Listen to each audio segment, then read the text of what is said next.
Bienvenidos una semana más a las entrevistas de la Asociación Capernaum.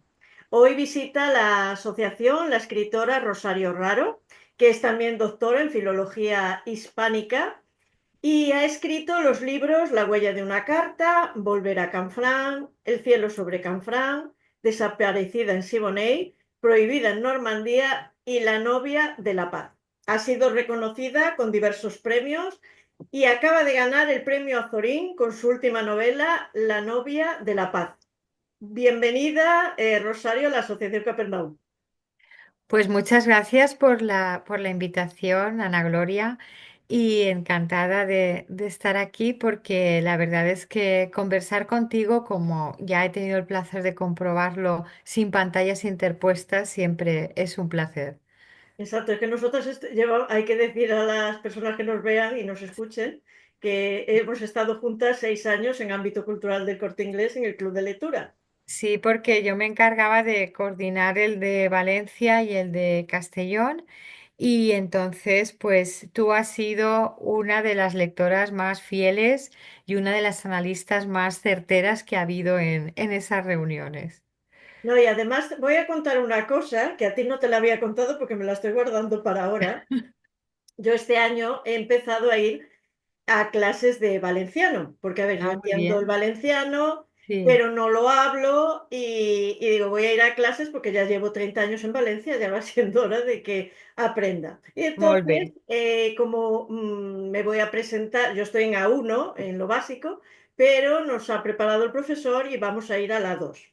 Ujú. Pues nos ponen clases, pruebas de exámenes que fueron reales. Nos ha puesto de la 2, del B1 incluso.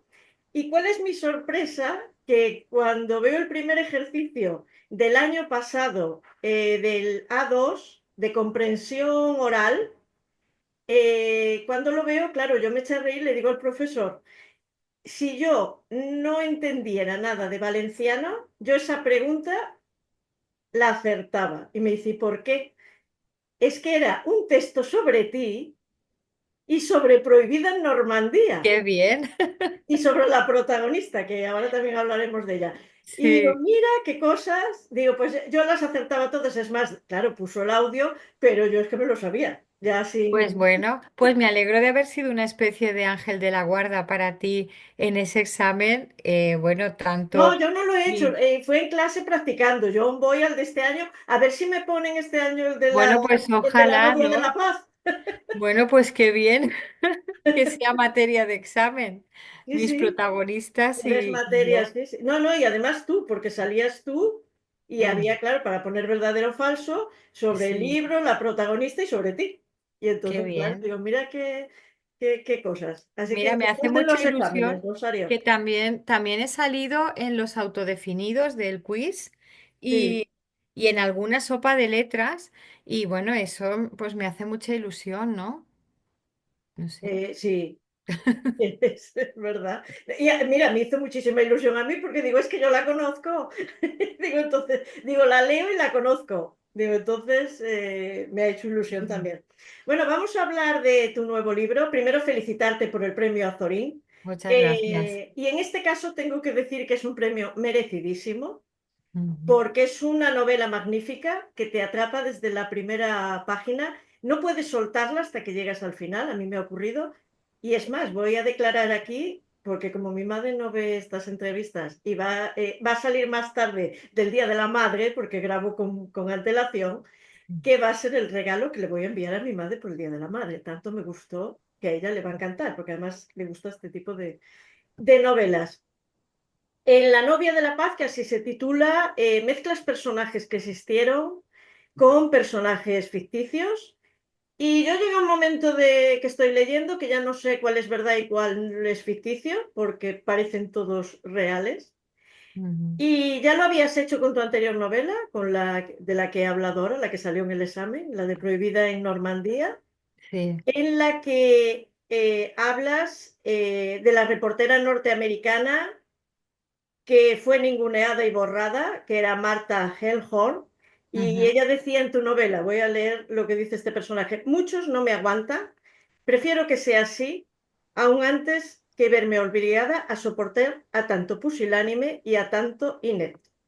Ahora en la nueva novela tú utilizas a otra persona real, que es la activista inglesa Emily Hobhouse, y a mí me ha llamado la atención que eliges a dos mujeres muy especiales, muy singulares, que Ujú, la historia intentó borrar, que no lo consiguieron, pero que se intentó. Y ujú. que vivieron vidas y pasaron por cosas que lo veremos más adelante, que siguen de actualidad en este momento. Exactamente, pues por eso decía yo lo de analista certera, porque has dado en la clave, ¿no? de ambos libros. Y bueno, antes que nada, quiero agradecerte que hayas elegido La novia de la paz como regalo del Día de la Madre, porque de todos los días, ¿no? Del día del libro, el día del trabajo y todos estos que vienen ahora. Pues claro, yo pienso a veces, ¿no? que en el 2015 se publicó un artículo en el que les preguntaron a Luz Gabás y a Santiago Posteguillo qué libro les regalarían a sus madres.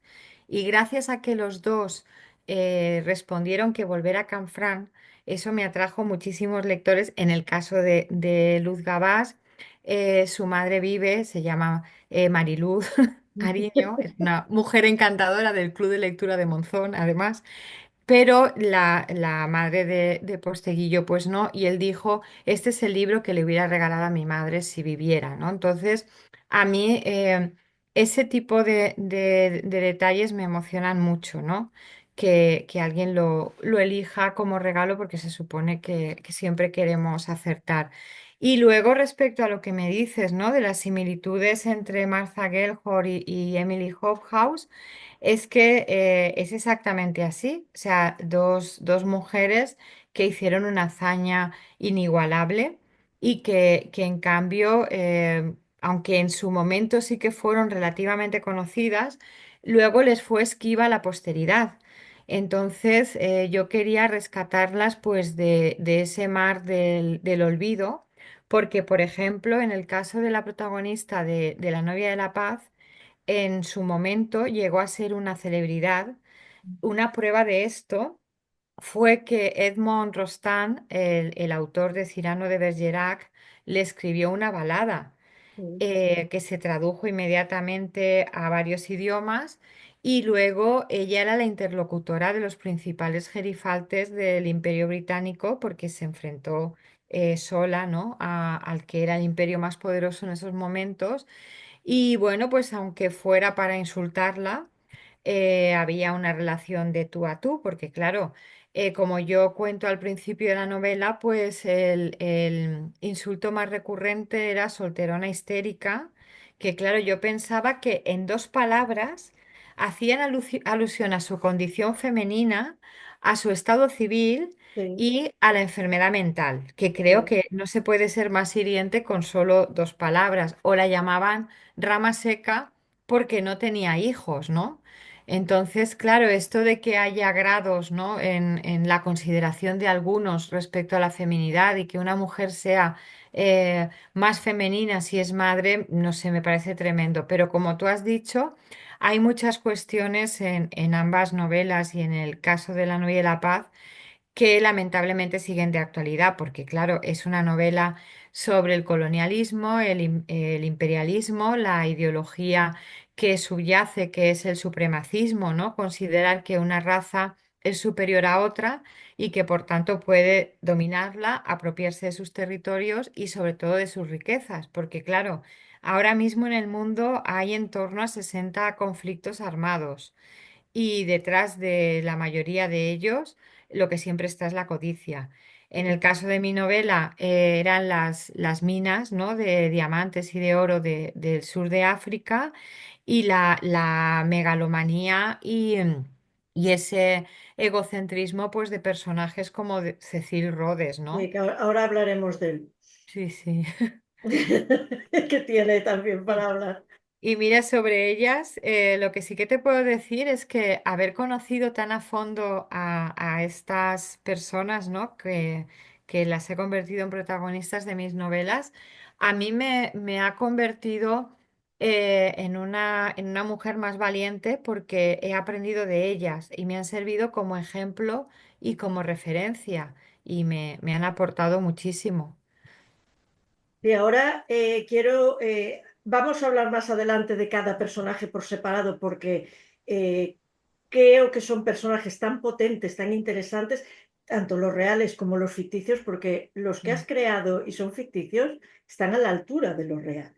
Sí, Por eso yo decía que cuando vas leyendo no se nota. Pero primero vamos a hablar, a situarnos de dónde transcurre la historia de la novia de la paz. Transcurre entre 1899 siempre digo 2002 y 1902. Está ambientada en la Segunda Guerra Bóer y transcurre en varios lugares, entre ellos pues África, el sur de África, Escocia, la India, y en es la Londres. primera vez, además, que se enfrentan blancos contra blancos fuera del continente europeo. ¿Quiénes eran estos boeres que lucharon contra los británicos en estas guerras y que tú has utilizado Sí. eh, aquí? Pues me interesó mucho, ¿no? Por eso es como el telón de fondo. Porque, claro, ahora a los Boers se les llama afrikaners, ¿no? Sí, Porque es la terminología actual, pero yo quise respetar la de la época. Y eran los descendientes de los holandeses que se habían asentado en el sur de África. Los dos territorios que estaban en litigio eran el Estado Libre de Orange y la República de Transvaal, que casualmente era donde estaban las minas, ¿no? exacto. Por eso había tanta avidez. Y entonces, claro, lo que pasa es que en esa guerra, en la Segunda Guerra Anglo-Boer, se enfrenta el ejército de Su Majestad, ¿no? El ejército británico, a ellos que estaban como más desorganizados, ¿no? Hacían pues más una especie de incursiones de guerrilla o de ese estilo. Y claro, y entonces lo que pasó fue que Emily Hobhouse, al gobierno británico, les desmontó su relato oficial, Mm. porque claro, en los periódicos pues se hablaba de la caballerosidad de los oficiales y ella, desde el Manchester Guardian, ¿no? Que era, como digo al principio, la única prensa que le permitía pues Hablar. hablar desde ahí, pues ella contaba, ¿no? O sea, de primera mano lo que estaban haciendo allí a través de amistades que tenía en el sur de África, que estaban denunciando esos hechos, hasta que ella coge un barco y se va a verlo, pues en primera persona. Entonces, yo lo que sí que hago, por lo que me decías de los personajes ficticios, es que al final de la novela, en la nota de autora, que claro, la añadí después de que la había mandado al concurso, cuando la novela la presenté al premio, esas páginas no estaban, las escribí para la publicación, porque me gusta poner las cartas boca arriba sobre la mesa, ¿no? O sea, que cuando el lector o la lectora termine, pues que vea exactamente que es real, porque toda la novela está basada en hechos reales. Los desplazamientos son mínimos a efectos dramáticos, como suele decirse, o son pues licencias poéticas. Por ejemplo, el escándalo al que yo llamo el baile de los anfibios. Pero espera, eh, ese no me lo cuentes ahora, déjamelo para después. vale, vale, pues bueno, Si te no lo te iba me a poner adelantas. como ejemplo que lo atrasé 11 años, ¿no? Porque me convenía más a la acción, pero sucedió realmente. Y claro, y por ejemplo, solo te digo esto como anticipo, el personaje de Fizz, del marido de Shaina, Sí, pues también me sirvió para mostrar cómo era la Inglaterra que vivió y sufrió Oscar Wilde. sí. Claro, para mí era muy útil que una novela en la que detrás de todo está hace el amor y no la guerra, ¿no? Mm. Poner sobre la mesa por qué la homosexualidad era delito y se encarcelaba, se juzgaba a las personas que descubrían practicándola. y en cambio se ensalzaba la guerra con términos como el honor, la gloria, bueno, todo lo que representa Sí, Darrell, ¿no? Y mm, a mí eso me interesaba como defensa del amor por encima de todo y que hay que amar sin importar quién sea la otra persona, de qué género sea ni cuáles sean sus condiciones. Y claro, también para reflejar una sociedad muy clasista, ¿no? La de Londres de ese momento, una sociedad muy hipócrita, como un baile de máscaras continuo, sí, donde pues las personas, ¿no? de la alta sociedad eran más bien maniquíes en movimiento, pues que era como que mostraban sus virtudes en público, mm. pero los defectos y los vicios quedaban en el ámbito privado. Mm. No, y además, tú que estás diciendo lo de Emily, lo de escribir, que solo le permitían escribir, solo le publicaban en el Manchester, Sí, y es que además, claro, ¿cómo no iban los otros? Es que es lo mismo que pasa ahora. No, ¿cómo, si a ti te paga el Banco de Inglaterra, claro. ¿cómo vas a contar la realidad en aquella época y en esta? Es que vas a Bueno, contar lo que te dice el que te paga. Y en aquel ahora momento Emily lo vivió. tenemos la Fox, ¿no? Exacto, Entonces, claro, es muy interesante ver a qué amo sirven los medios de comunicación, porque entonces nos van a contar la realidad de una forma o de otra. exacto. Sabes que ahora se habla muchísimo del relato, ¿no? Ujú. Y claro, entonces la guerra todos sabemos que tiene muchísimo de propaganda. Yo la novela anterior la encabecé con una frase de Sun Tzu, del arte de la guerra, que decía que la guerra es el arte del engaño. Sí, mira, Pero claro, la tenía yo aquí apuntada. ¿ves cómo Mira coincidimos? cómo estamos tú y yo en sintonía. Hala, ya Sí, queda sí. apartada. Estamos completamente conectadas telepáticamente y emocionalmente también. Y claro, y entonces me interesaba mucho ese desmontaje que hace Emily, ¿no? Sí, Cuando hace esa labor de denuncia, además ella estaba obsesionada con las cifras, con los lugares, porque quería darle mucha veracidad a sus, a sus a lo que informes, mucho estaba rigor, diciendo. mejor dicho. Algunos de ellos se llegaron a leer en el Parlamento porque tenía grandes amigos, entre otros un primo suyo en la Cámara de los Comunes. Pero bueno, Cecil Rhodes y su proyecto de los diamantes estaba por encima de todo, ¿no? Mira, ahora otra vez hemos coincidido, porque te voy a preguntar por Cecil Rhodes, que antes hablaste Sí, de él. Bueno, habías dicho antes, el motivo de la guerra, de esa y de todas las que ha habido desde que hay guerras en este mundo, y sigue habiendo, es la codicia. En aquel momento eran los diamantes, los metales preciosos, las piedras preciosas. Claro, los que promueven las guerras, que no van a las guerras, mandan a los claro, hijos de los que claro. no las promueven ni las quieren, pues esos van por sus intereses. Uno de ellos era el señor, por decir algo, Cecil Rhodes, Sí, que tenía tal ansia de riqueza y de poder que él promovió todo el tiempo la guerra que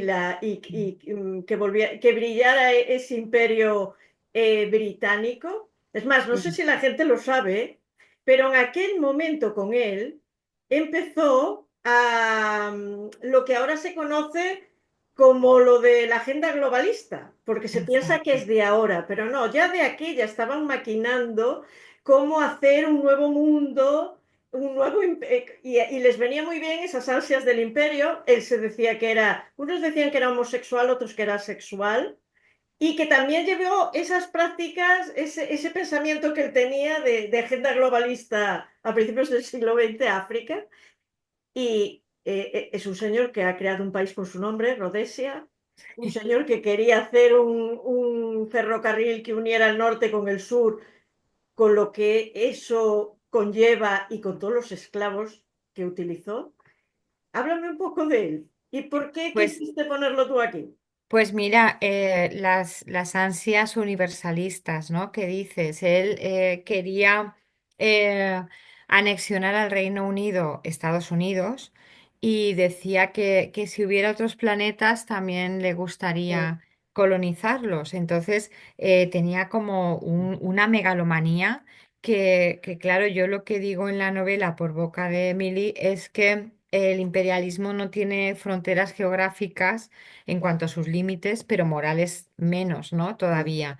Claro, el proyecto que tú decías del ferrocarril con el que quería atravesar todo el continente, desde el Cairo en Egipto a Ciudad del Cabo en el sur de África, quería que fuera la columna vertebral del continente, pero bueno, lo que fue la tumba de muchísimos, ¿no? sí. Pero bueno, la falta de empatía, ¿no? que se suele dar en estos casos, por no hablar directamente de psicopatía, pues hacía que no le importaran para nada las vidas humanas y por eso, claro, se plantea a Emily que la insultan porque no tienen hijo, porque no tiene hijos, pero ella dice, ¿para qué quieren a nuestros hijos? Para mandarlos a la guerra y que los maten, ¿no? Sí. Entonces, claro, era como que el señor Cecil Rhodes que tú decías, yo le llamaría más bien la bestia, ¿no? Porque era insaciable Sí. y claro, y fue uno de los enemigos más acérrimos de Emily Hobhouse porque eran los dos polos opuestos, ¿no? Era el saqueo y la atrocidad frente a la ayuda, al altruismo y al humanismo, ¿no? que tenía ella. Entonces también me servía muy bien como contraposición. Bueno, la venganza de Emily, sin ser de ella, es Sí, que él se murió antes que ella. exacto, sí. Que No, ella no hace fue decía. el hecho por ella, pero él se murió antes. Claro, que decía que a ver cómo se estaría en este mundo sin él, ¿no? Exacto, Y claro, y todos tenemos en mente personas, ¿no? Dirigentes, sobre todo, que han causado tanto daño a la población de este mundo que a veces nos planteamos, pues, qué hubiera sucedido si no hubieran nacido, ¿no? exacto. Bueno, voy a leer una serie de cifras de las que tú das en el libro, las he resumido para entrar en los campos, vamos a ir a los campos. Vale. Fallecieron en esos campos de prisioneros, bueno, campos de concentración, 30.000 personas blancas y 25.000 personas negras, casi todos mujeres y niños. De Ujú, cada 1.000 morían 295 personas. Murieron 21.000 soldados británicos, 8.000 en el campo de batalla y el resto de enfermedades, y 9.000 Boers, 4.000 en combate. Se quemaron 30.000 granjas del Transvaal y del Estado Libre de Orange, y había 50 campos para personas blancas y 64 para personas negras. Los Boers, claro, tuvieron a personas británicas también metidas en campos, evidentemente. No los trataban de todo mal respecto a cómo los británicos los trataban a ellas, porque las condiciones fueron espantosas. Háblanos un poco de esos campos. pues mira, fue un genocidio, ¿no? En el sentido de querer exterminar a todo un grupo de población, que en este caso eran los Boers. Y yo me he dado cuenta, ahora, 6 novelas después, que detrás de cada una de ellas hay un genocidio, un crimen de lesa humanidad, algo similar, ¿no? Es Y claro, verdad, es es porque verdad. creo que, bueno, pues desde los afectados por talidomida al holocausto en las de la Segunda Guerra Mundial, la trata de esclavos, ¿no? En Sí, Desaparecida en Siboney y, bueno, pues lo que supuso en este caso, porque querían exterminarlos, ¿no? no, Entonces, las condiciones, como tú has dicho, eran tremendas. Muchas de las mujeres que fueron a parar allí habían sido pues personas muy ricas, ¿no?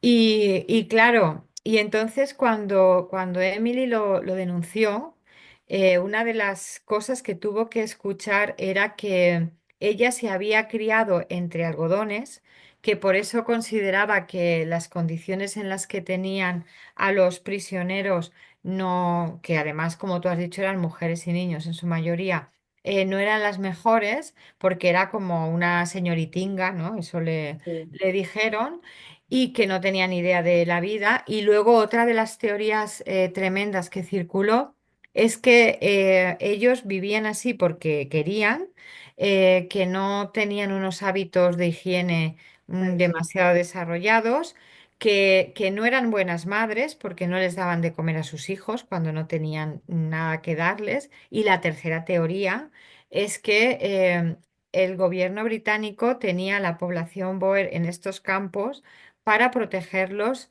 de la población negra. Y claro, y esto era tremendo. Entonces, claro, era como una fabulación continua, una fabulación de thriller, ¿no? En este caso, Sí, que cada cosa que inventaban era más disparatada que la otra y Emily, pues ella se sentía como la voz que clamaba en el desierto, porque veía, pues, morir, ¿no? A tantas personas y se sentía, pues, que todo lo que hacía, incluso pidió una máquina de tren para poder hervir el agua, porque sí. muchos morían de esas enfermedades contagiosas, ¿no? Y claro, era como que se desgañitaba y yo quería trasladarle al lector ese grito, ¿no? Como decir que cuando has visto determinadas cosas ya no puedes mirar para otro lado. Exactamente. Ujú. Mira, voy a entrar ahora con ella, pero ahora que dices tú esa frase, hay dos frases que las voy a leer ahora mismo porque voy a entrar con Emily. Hay injusticias que cuando se conocen ya no es posible obviarlas y las cosas no dejan de existir porque no las conozcamos. Mira, Dos parece que hemos... realidades, porque mucha gente te dice, no me cuentes nada, no quiero saber, no quiero sufrir, porque cosas que pasan ahora y yo tengo la costumbre de ir contando cosas que sé. Y me dicen eso y digo, es que, vamos a ver, porque tú no sepas, No va a dejar de existir, no va a dejar de existir y cómo se siente la persona que lo está sufriendo. claro. Es que esa es otra. Bueno, vamos con Emily porque es un personaje grandioso. Yo fíjate que te digo que si existiera ahora Emily, yo sería amiga de Emily, Yo porque también. en esto... Igual, tú y yo seríamos Shaina. Sí, sí, sí, sí. No, además teniendo la asociación y dedicándome a lo que me dedico, mira, digo, esta mujer cuando Sí, la leía, digo, es apasionante. La sí, llamaban porque agitadora social mm, y tú decías, hay una frase tuya del libro también que es del Enrique Sexto de Shakespeare que dice, un corazón sin mancha no se deja intimidar claro, fácilmente. No tenía pelos en la lengua y todas las cosas que yo he leído que ella dijo siguen ocurriendo ahora. Hay una que me gustó mucho que dice, sacaba los trapos sucios de aquellos a los que la sociedad tanto admira y cómo esta sociedad se comporta como marionetas manejadas por los poderosos, sin detenerse a razonar lo más mínimo y que se mueven al compás que les marcan como corderos obedientes. Es que es no que me es digas más que fácil. esto que no es, que siempre se dice que estamos ovejunos. Bueno, yo no estoy ovejuna, tú tampoco estás ovejuna, pero hay mucho ovejuno. Y digo, leyendo esta frase que esto parece de ahora, del 2025. Claro, es que tú sabes que es más fácil dejarse llevar que pensar, ¿no? Porque parece Claro, que hay cierto pavor a las decisiones y las decisiones nos construyen. Nosotros somos el resultado de nuestras decisiones y como dicen también, pues el carácter es la mitad del destino.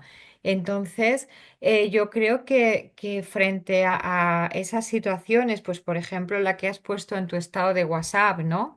Emily también cuando se trasladó a Minnesota, estuvo desarrollando su labor humanitaria con las prostitutas que estaban en los campos de los mineros, ¿no? sí, Entonces, claro, ella solamente buscaba la defensa de los más débiles, de aquellos que habían sido acallados, pasados por el rodillo del imperio y en esto no hacía distinciones. Claro, ¿qué sucedió?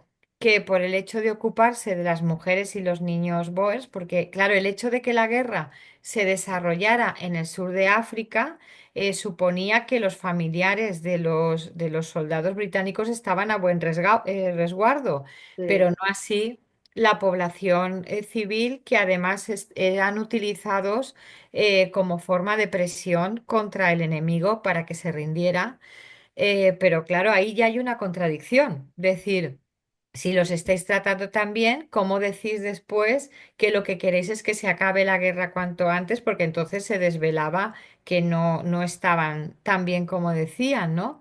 Entonces, a mí me interesaba mucho ver que ella no hizo distinciones, por eso la llamaron traidora, ¿no? Sí, Y luego quiso parar la guerra, pero no solamente esa de la que estamos hablando, sino cualquier guerra, incluso la Primera Guerra Mundial, porque ella murió en sí. 1926 y gracias a la labor que había hecho en el sur de África, pues casi pues 15 años después, ¿no? Porque fue en el 1916, África tendió la mano a Centro Europa y ayudó muchísimo, sobre todo a una población de niños a un grupo, quiero decir, muy grande de niños que estaban en Leipzig, que sin esa ayuda hubieran muerto.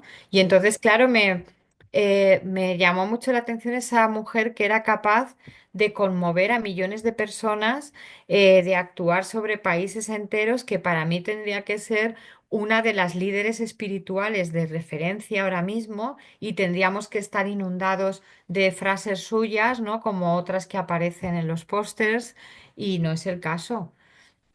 Y esas mujeres que realmente hicieron algo y eran luchadoras porque luchaban por algo. Porque Sí. además hay que tener claro que Emily era inglesa y estaba Mm, defendiendo a los que luchaban contra su país.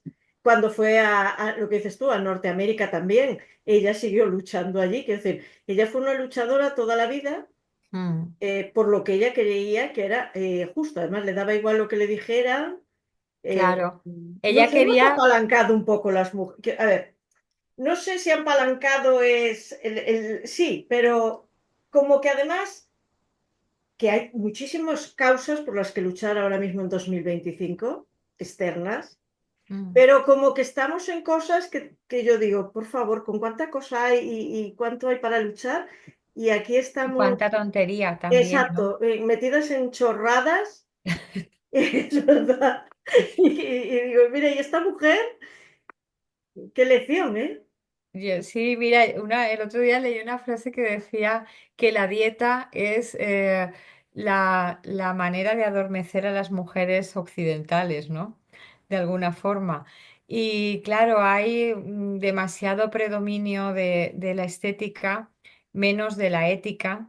Y yo creo que, bueno, pues no sé, tú y yo tenemos un aspecto presentable, lo que se llama buena presencia, pero no nos obsesionamos, No. ¿no? Y no nos operamos de la cabeza a los pies. Mira, yo que llevaba el pelo fucsia y ahora ya tengo mis canas y orgullosa que estoy de ellas. Bueno, pues cada edad tiene lo suyo, ¿no? Exactamente. Y entonces, claro, decir, es que realmente lo que se produjo en Emily, porque yo creo que en eso también se van a identificar muchas mujeres, es que ella pasó 15 años encerrada en la abadía de la que su padre era rector, cuidándolo mientras estaba enfermo.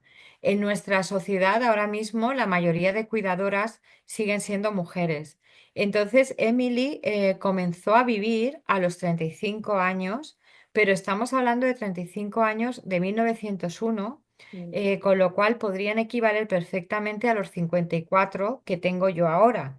Entonces, claro, mientras sus hermanos se formaban, iban a Oxford, se convertían en fellows, que era pues prácticamente la élite académica, pues los que pertenecían a ese colegio, ¿no? Pues ella leía, y cuanto más leía, más tomaba conciencia de la injusticia, y ella pues se dio cuenta que una causa de ella, por no decir la principal, era la desigualdad, ¿no? Mm. Y entonces es contra lo que quiso luchar. Pues primero empezó por los mineros, que era lo que mejor conocía, porque al lado de la casa de su familia estaba la mina más grande de Inglaterra. Ujú. Y entonces, claro, me interesó esa vocación de servicio a los demás y ese ponerse el mundo por montera y no importar el qué dirán, porque bueno, en su pueblo la vilipendiaron, ¿no? Porque ella se salió del camino que tenía trazado, o sea, lo que se esperaba de Emily era que cantara en el coro de la iglesia y tocara el órgano. Y bueno, y ella quería hacer mucho más, pero bueno, la lástima es que perdió su herencia, ¿no? Por una jugarreta, Sí, más que del destino de otro de los personajes, pero bueno, tenía algo más importante que esos miles de libras que heredó de su padre, que eran grandes amigos, y ellos sí que le ayudaron para que sus campañas pues no fuera el ídolo con pies de barro y sí que contara con medios económicos para ayudar. para ayudarlo. Sí, Vamos con otra persona que conoce cierto día Emily, que yo que estoy en una asociación, también me suena mucho de la que voy a hablar, que es Millicent Fawcett, Fawcett, la sí, gran figura del movimiento sufragista, a la que se nombró Dama de la Gran Cruz de la Excelentísima Orden del Imperio Británico por su trabajo, sí. trabajo que no realizó porque fue a África a pasearse y a hacerse la foto. Mm. Cuando tú la pones, cuando baja de ese tren con las mujeres que la acompañaban, con ese cocinero, ese mayordomo, y habla estas cosas con Emily, Sí, yo de verdad que digo, mira, es que esto lo conozco, ya. yo esto lo conozco, lo vivo, como persona que tiene una asociación y pequeñita, sin subvención, yo conozco estas cosas. Y digo, ahí me sentí de verdad, Identificada. Emily, frente a esas Millicent Fawcett que no hacen nada, se hacen la foto, viene el periodista, tienen unas subvenciones brutales que no les llegan para hacer nada y ahí las tenemos. Y ella hace un siglo. Es que era una denuncia, ¿no? Porque claro, todos hemos escuchado hablar, ¿no? De determinadas estructuras administrativas que se llevaban gran parte del dinero que tendría que destinarse pues a ayudas directas, ¿no? Por ejemplo, entonces, de algunas ONGs me refiero en este caso. Entonces, claro, eh, esta mujer ya era muy famosa en ese momento, igual que Emily, me refiero a Millicent Fawcett. Había creado la primera universidad femenina, lo que muchos dijeron que era el mayor disparate de la historia, ¿no? Sí, Pero, claro, realmente a Emily, que iba mendigando por los hoteles restos de jabón, que estaba consiguiendo todo lo que fuera para ayudar, ¿no? A esas personas, que les llevaba paja para que no tuvieran que dormir sobre el suelo duro, no podía ni siquiera llevarles colchones ni nada parecido, pues como te decía, se le cae el alma a los pies cuando las ve bajar del barco a cada una con su mayordomo y su cocinero. Claro, entonces es muy significativa esa escena en la que yo creo que todos hemos tenido alguna conversación así, que tú le estás exponiendo un problema a una persona y de repente te das cuenta que esa persona lleva 5 minutos sin intervenir y que está sí, esperando a que acabes para esfumarse, ¿no? sí, Y entonces, claro, cuando le pasa eso a Emily y llega, imagínate, un reportero gráfico de 1901, la cámara era un armatoste, ¿no? Le tenían que ayudar. Entra con el periodista y entonces, claro, Emily pues espera aparecer en la fotografía. Una fotografía en 1901 era un acontecimiento. sí, Y claro, y entonces le dicen, señorita Hobhouse, o como señorita o señora Buján, ¿no? Muchas sí, gracias. Y entonces la sacan a la calle porque, claro, era para autopromocionarse ellas y, como tú dices, pues obtener prebendas pues con ese informe, ¿no? Y claro, entonces yo creo que eso pasa muchísimo, que hay unos que cardan la lana y otros se llevan la fama y hay personas que a la chita callando ayudan a muchas personas y de otros, a veces tenemos la sospecha de si no han hecho determinada obra de caridad para contarlo a los cuatro vientos, ¿no? exactamente, Entonces yo creo exactamente. que en la novela hay temas que eran de actualidad en 1901 y que en 2025 pues lo siguen siendo. Sí, por eso es una novela súper actual, aunque ocurra en aquella época, nos vamos a sentir muy identificados. Ujú. Vamos con la que seríamos tú y yo, la amiga de Emily. Ahora ya es un personaje ficticio. Shaina Orleans, me encanta este personaje. Me encanta esta mujer, todo. Sí, Ella, bueno, tú ahora nos contarás, ella se parece mucho a Emily. Y le ocurre algo con su marido, ella está casada en el principio de ujú, la novela, y va a una de esas celebraciones que tú decías antes, sí, que se hacen en esas grandes mansiones donde se rifan jóvenes, jóvenes no femeninas, jóvenes masculinos. sí, Y cómo el dinero pervierte, y ella dice una frase buenísima que dice, con mi marido nunca pude describir su trayectoria de aproximación porque nunca lo vi llegar.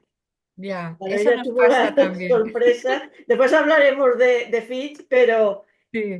ella ahí, menuda. Claro, sí, eso nos pasa que la traición siempre tiene un gran componente de sorpresa, ¿no? Nunca te la esperas. Y por Sí. eso ella dice que nunca lo vio llegar en los dos sentidos, ¿no? Y claro, mira, antes de pasar a Saina, te quería contar una cosa que me ha resultado muy, muy curiosa.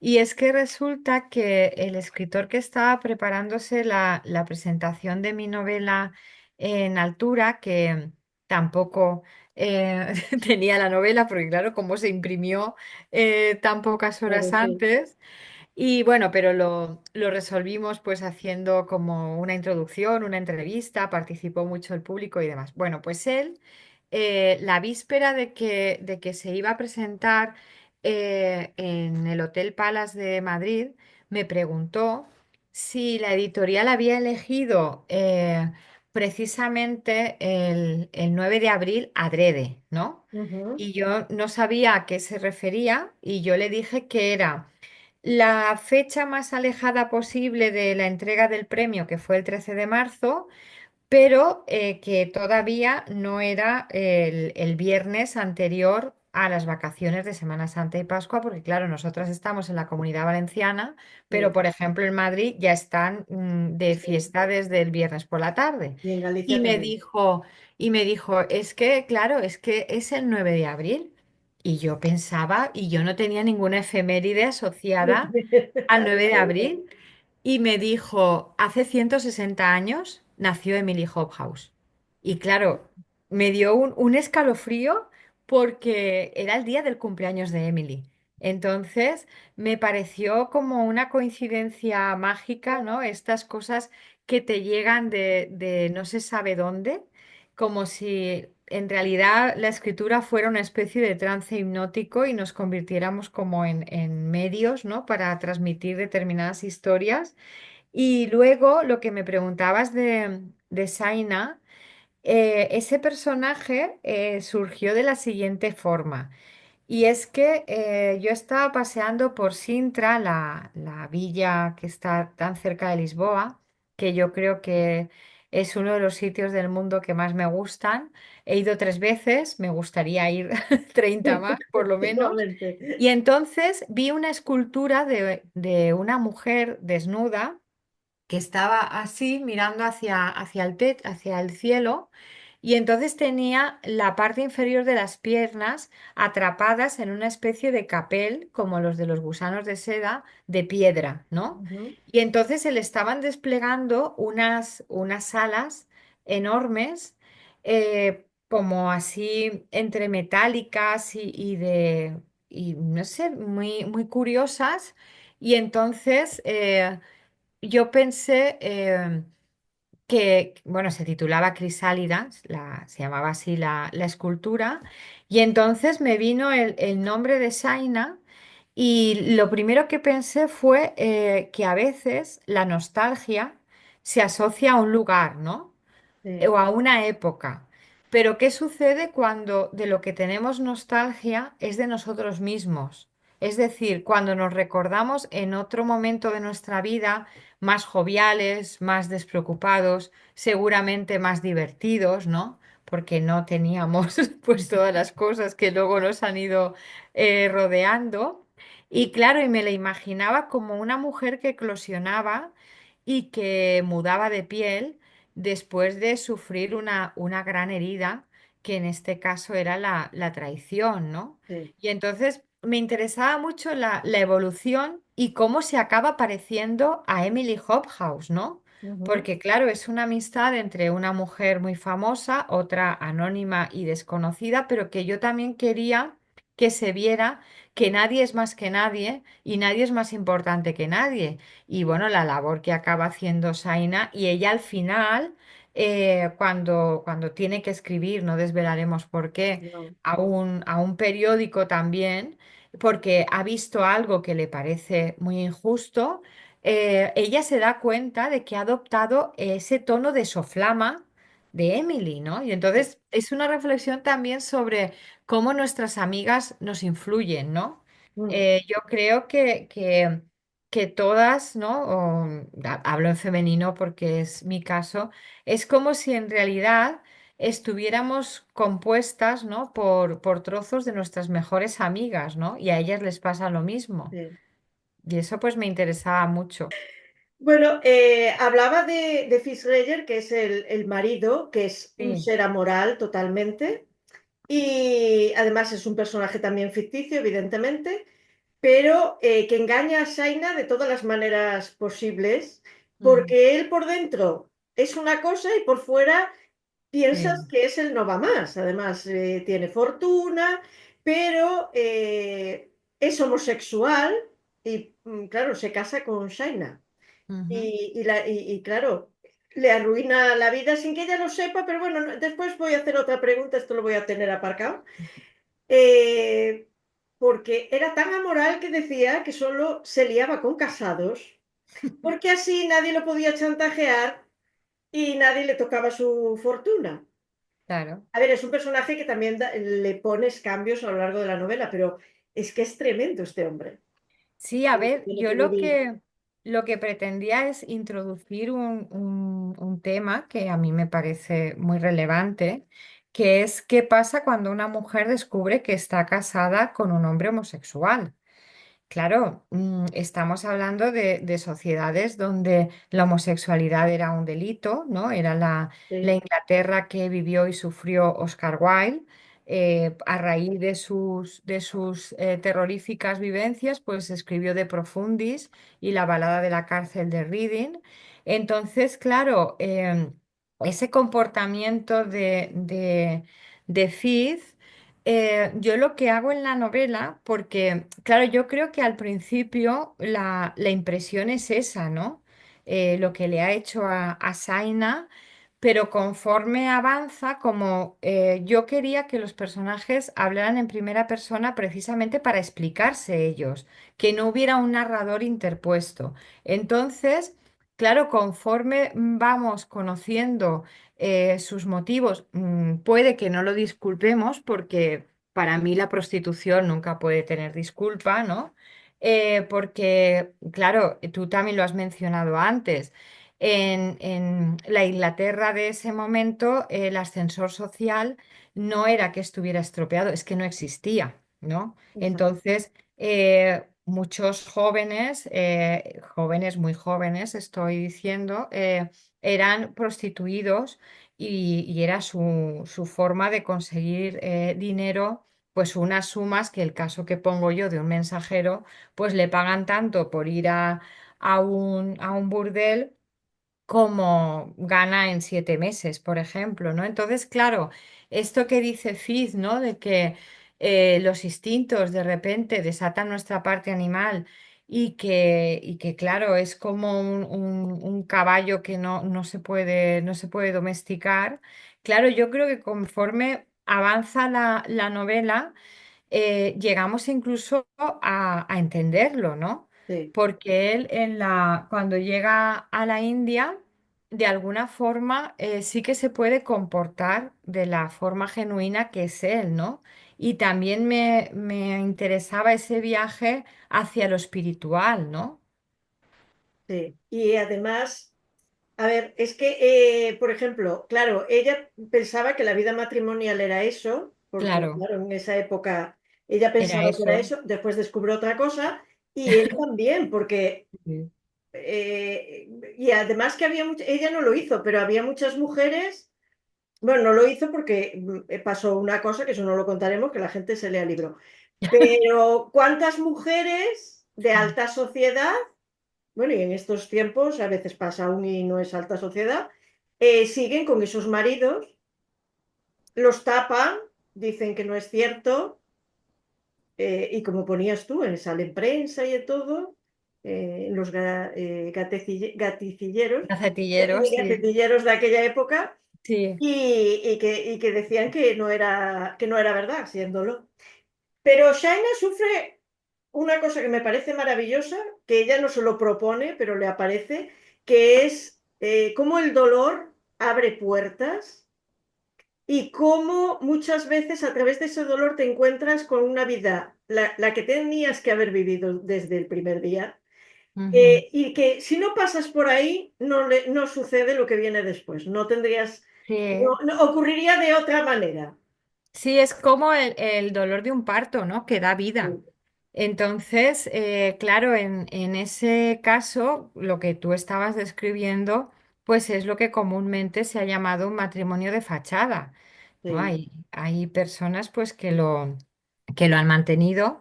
Ella incluso dice que si hubiera llegado a saber eso, no se hubiera sentido tan abismada, ¿no? Porque, claro, es como que su vida de repente la percibe como el decorado de un teatro que se viene abajo.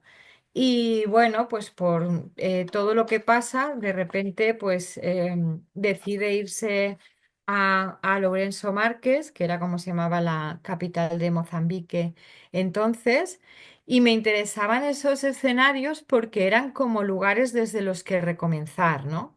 Eran páginas en blanco donde los personajes se plantean que pueden ser otros, ¿no? Y claro, ahí está la cuestión, si lo consiguen o no.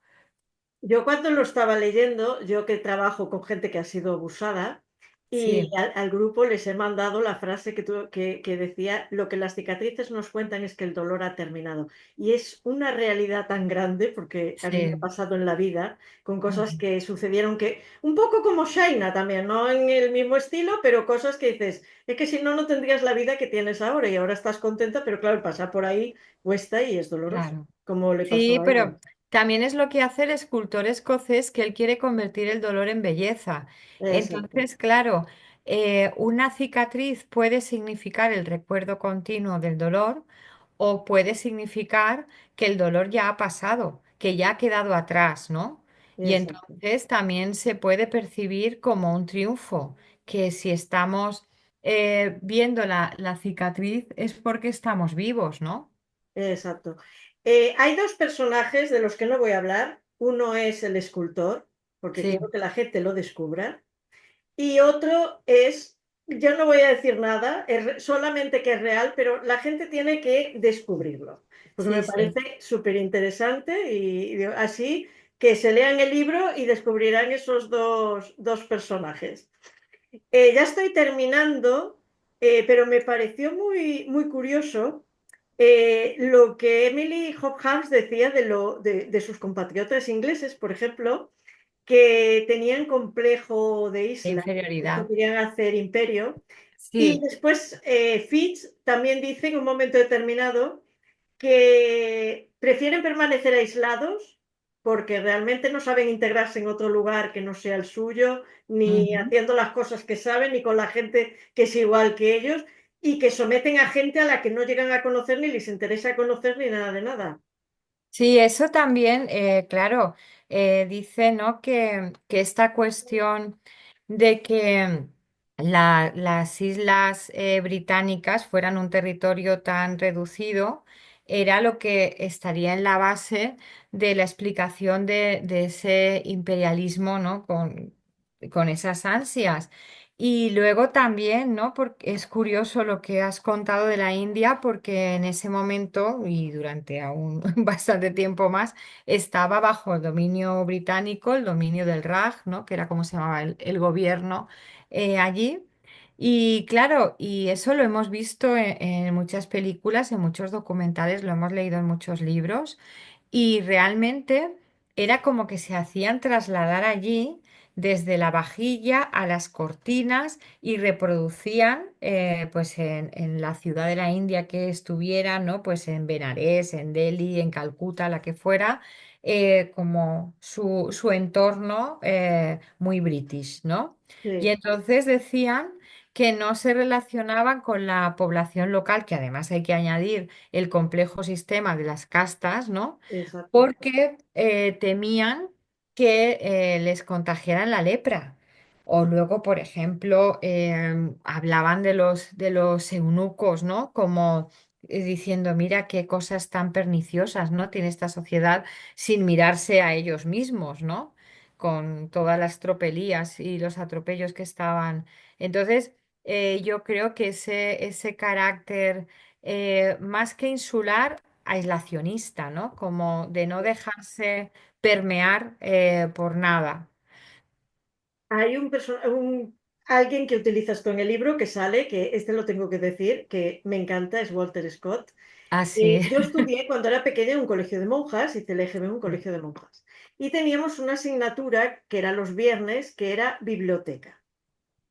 Ujú. Entonces, a mí me encanta, desde que he aprendido a leer, es lo que más me gusta hacer en este mundo, mi pasatiempo favorito. A mí me encantaba, había otras niñas que odiaban el tener que estar allí calladas leyendo. Bueno, pues lo que recuerdo es de verme con el libro de Ivanhoe, Sí. que tengo que releer porque no lo he vuelto a releer desde que era pequeñita. Ujú. Y claro, el verlo en esta novela, digo, mira, hasta me mete a Walter Scott también. Digo, es que ya de bien. Es que, a ver, tenía todos los ingredientes para que te gustara. Está Y me hecho a metes a Tere. Tolstoy, que no voy a hablar de Tolstoy porque si no vamos a ir a otro lado, Sí, pero es que digo, es que me está metiendo todo lo que me gusta. porque el papel de Tolstoy también fue un descubrimiento para mí. Pues mira, estaba recordando que no sé si fue en el discurso de recepción del premio Nobel o de ingreso en la Academia Española, en la RAE, dijo Vargas Llosa que el mayor acontecimiento de su vida había sido aprender a leer. Y a mí esa frase siempre me ha gustado mucho por lo que supone, ¿no? De abrirte A miles otro de mundo. mundos, abrirte Sí. la mente bueno, aunque sea pues caer en el tópico, vivir muchísimas vidas simultáneamente y convertir tu vida pues en realidad aumentada, ¿no? Que es lo que hace la lectura. Y dicen también, y yo estoy muy de acuerdo, que leer desarrolla la empatía porque te pones en la piel de otros personajes. Y la inclusión en esta novela de Walter Scott, claro, uno de los protagonistas que dejaremos como sorpresa para los lectores de La novia de la paz es escocés, Walter Scott, me Sí. refiero, ¿no? También. Y entonces, claro, yo cuando fui a Edimburgo, a Edinburgh, como dicen ellos, con este inglés que a Saina le gusta, ¿no? Porque, claro, para una inglesa le resultaba muy exótico, ¿no? Como le hablaba el escocés. Claro, me maravilló el monumento a Walter Scott y luego tiene otra función en la novela y es que el personaje de Darrell, el hermano de Shaina, pues claro, como ellos se quedaron huérfanos de madre siendo muy pequeños, se refugiaron en la literatura, que yo creo que es uno de los mejores refugios, ¿no? que podemos tener. Y entonces, todas esas aventuras que leían en los libros, Shaina de alguna forma, pues era consciente de que estaban escritos, de que pertenecían a ese mundo que exaltaba a Walter Scott, eh, pero Darrell quiso convertir su vida en eso y entonces por eso dice Shaina que para Darrell la guerra era literatura, ¿no? Pero con la diferencia de que en las guerras la gente se muere de verdad. Bueno, pues yo resumiría la novela sacando también de ella estas frases. La necesidad del amor Ujú. y de los gestos en los que se materializa y de la Exactamente, importancia del servicio a los demás. porque como dicen, obras son amores, que no buenas razones, y el movimiento se demuestra andando, y si Exacto, no, pues mira, por sus obras los conoceréis, ¿no? Que es la frase evangélica. exactamente. Pues Sí. mira, voy a leer dos frases, Mm. ya para terminar. Uno es del hermano de Saina, Sí, que hace un poema y dice, se llama Darrell, el hermano, y dice, si muero será porque tuve la dicha de haber nacido. Me parece maravillosa. sí, Y sí. otra de Denis, el escultor que tienen que descubrir los lectores y las lectoras. La guerra es un abismo de lava que parte en dos el corazón de quienes la sufren. Nadie sobrevive a ella aunque no muera, porque su marca es indeleble. Ujú. Sí, de hecho dicen que se tarda 7 generaciones en olvidar una guerra y yo no creo que se pueda olvidar nunca. Y luego el poema de Darrell, que lo escribí yo, ¿no? Como el resto Claro, de sí. páginas, me salió del alma, ¿no? Y Es que es entonces buenísima esa frase. claro, es que haber nacido era una probabilidad entre millones. Y bueno, estamos aquí. Entonces, yo creo que en vez de para ser un factor negativo y de destrucción, pues que al menos sirva para aportar todo lo que podamos, pues a esta humanidad pues tan maltrecha, ¿no? Y eso fue lo que hizo Emily Hobhouse y fue a lo que se dedicó en cuerpo y alma. Voy a decir una cosa a la gente que nos está escuchando. Aparte de comprárselo a las madres, para el Día de las Madres, hijos e hijas, compren este libro. En el Día del Libro, por cualquier razón, por leer, por conocer la historia. Creo, Rosario, fíjate, yo que te conozco, que te he leído, que te he escuchado, que te sigo, creo que esta vez te has superado. Pues muchas Esa es gracias. la palabra, digo, estaba buscando una y ahora me ha venido. Creo que te has superado en La novia de la paz, sinceramente. Mira, la noche de la entrega del premio, Juan Eslava Galán estaba entusiasmado con este libro. Las palabras tan elogiosas que dijo sobre él durante la rueda de prensa, yo no las voy a repetir porque La aunque, escuché, vi la pues, entrega de tu premio, vi la entrega, ¿eh? pues, aunque sean suyas, no sé, no quiero No pecar sé tú de... quién eres, ¿eh? Porque nunca he visto la entrega del premio Azorín, pero la he Gracias. buscado y digo, voy a ver a ver qué dijo Rosario. Entonces Sí, la vi. fue una ceremonia muy bonita porque el actor Ramón Barea interpretó el personaje de Azorín, Sí, una actriz buenísima, Allende García, le daba la réplica porque era la mesonera. Luego hubo una actuación del quinteto de viento de allí del auditorio que sí. tocaron El Amor Brujo y el baile de Luis Alonso. Y claro, y yo tuve que ver el vídeo también como tú para ver lo que había dicho, ¿no? Porque en esos Sí, porque momentos, no te acuerdas en ese momento, claro, no te es acuerdas. como que estás, bueno, yo la En frase una nube. que dije, ¿no? Que la vida me había sacado a bailar, pero me sentía en una nube. Y entonces hasta el punto que cuando al día siguiente abrí los ojos allí en la habitación del hotel de Alicante y vi la escultura, que luego me contaron que es la diosa Tanit, que es una deidad cartaginesa, pues me pasó como en el microrrelato del dinosaurio de Monterroso, ¿no? De que cuando despertó el dinosaurio todavía seguía allí, pues Sí, todavía seguía allí la escultura y dije, bueno, pues es verdad, ¿no? Por fin es verdad. sí. No, por eso muy merecido, de verdad. Y muchísimas gracias por esta entrevista, que A ti. por fin se ha materializado, no por ti, sino por mí, porque menos mal, mira, esta vez fue buenísimo porque tú me pusiste la fecha. Y digo, así no me voy, no me disperso o tengo a otro y a otro y a otro y voy ahí. Tú ya me marcaste la fecha, digo, así, es más, no había salido ni la novela. Claro, porque Y digo, mira, y a mí que me gustan los retos, porque digo, es que aún no ha salido la novela, tengo que leérmela sí. en X tiempo para prepararla, pero es que después cuando me pongo a leerla, es que yo quería cada vez, sobre todo en el final, yo me acuerdo que me fui a clase, iba leyendo y digo, por favor, no. Y ahora me tengo que quedar aquí. Y ahora me tengo que ir a 2 horas de valenciano y me voy a quedar aquí. Bueno, pues me tuve que quedar ahí. Pero de verdad, me ha gustado muchísimo. Pues muchísimas gracias Y yo, como sé que tienes cola de entrevistados porque haces una gran labor en Capernaum y tanto en la asociación como en estas entrevistas, que yo invito a quienes vean esta conversación, pues que después entren en tu canal y vean las otras, porque sobre todo hay muchísimos temas sociales y yo creo que como Emily Hobhouse, pues Ana Gloria Buján, tú también aportas mucho y muy bueno a esta sociedad y nos hacen falta pues muchas personas como tú. Muchísimas gracias. Mira, me has tocado el corazón. A ¿Verdad ti. que sí? Bueno, y a ver si nos vemos en la Feria del Libro En de la feria y Valencia. después ya en junio ya nos vemos también y sí, sí, Exacto. ahí tenemos.